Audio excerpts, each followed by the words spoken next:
Before that, though, I just want to talk to you about the state we're in before we take a couple of your calls, because surely the point of living in a civilised society is that that society provides you with enough protection to be able to exist and coexist with your fellow men and women and other non-binary types without fear, so that you don't worry about walking down the street, you don't worry about leaving your house and getting it burgled by somebody who wants to take everything you've got. You don't worry about parking your car in a car park in case it gets stolen. But we seem to have reached sort of peak violent Britain in this case, and it's not just about crime which supposedly is victimless in terms of things like shoplifting, in terms of things like rampaging through Oxford Street. We saw that last weekend where groups of youths were basically just running into shops and taking whatever they wanted and running back out again, seemingly unable to be stopped by the police. We've seen since then other situations. We've seen a video today of some kids running into a McDonald's in Nottingham and basically ransacking it. I'm not quite sure how you managed to do that, but they've basically taken whatever they can find and taken it away and not paid for it.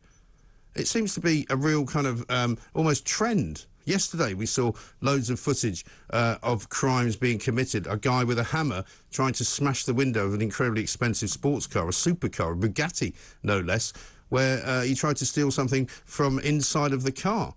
And the same gang later was seen robbing other people, taking watches at will, taking phones, trying to take anything that they can get their hands on, and there is literally no one to stop them.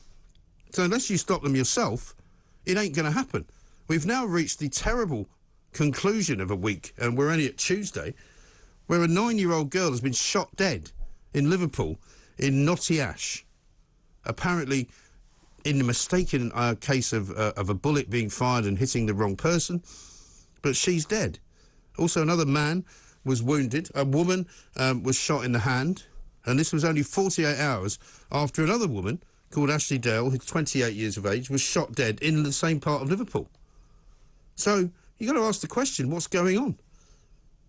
Another woman in her 50s was stabbed in a separate incident. We had, obviously, Tyson Fury's cousin stabbed to death in Manchester in Altrincham outside of a bar. I mean, this is no longer a collection of isolated incidents. This is, I'm afraid, violent Britain 2022. And the police have got to get to grips with it before it gets out of hand. Because before you know it, people will start buying guns.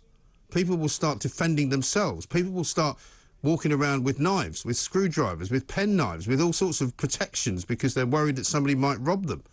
I've been saying this all week, that I now feel London has become a very much more violent place. London is a place where I tell my kids, if they're here, to be really careful not to use their phone on the street, to be really careful and keep their wits about them when they're walking around. So if you see something that looks like it's going to be a problem, you cross the street and get away from it.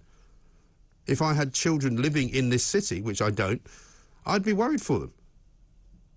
I'm reasonably able to keep myself, hopefully, out of trouble, out of harm's way, but you just don't know. There's so much violence out there now. Something's got to be done, surely. And we need your ideas. 0344 499 1000. We talked about knife crime yesterday, and in the end, we concluded that the best thing to do to stop knife crime was to have a proper sentence for people who use a knife, who are found with a knife. Put them in prison. 5 years minimum if you're in possession of a knife that you shouldn't have.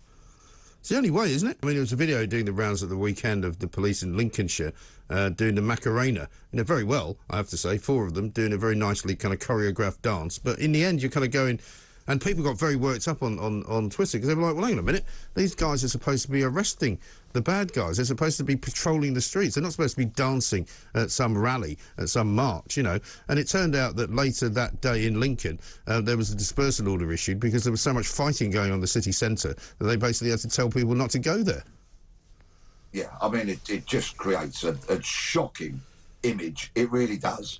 When trust and confidence in the police is so low, to see these officers prancing and dancing, well, when really they could be, for example, if they were at that event, they could be patrolling the perimeter, the exits and the entry points, engaging with people that way, perhaps searching people if necessary and justified.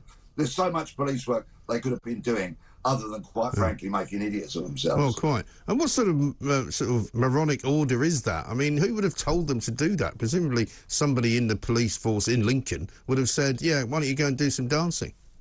It's utterly astonishing. I look back to my days in uniform, which were a long time ago, and whilst you can find images from the 70s and the 80s of officers dancing, for example, at the Notting Hill Festival, Notting Hill Carnival, right? You know, I think that was really the beginning of the rot. You need to engage with communities, and prancing and dancing is really not the way to do it. It's not what you're paid to do. No. You're a police officer. Show me somewhere in police instructions where it says dancing is a part of your duty. Absolutely they are right. wasting public time and money.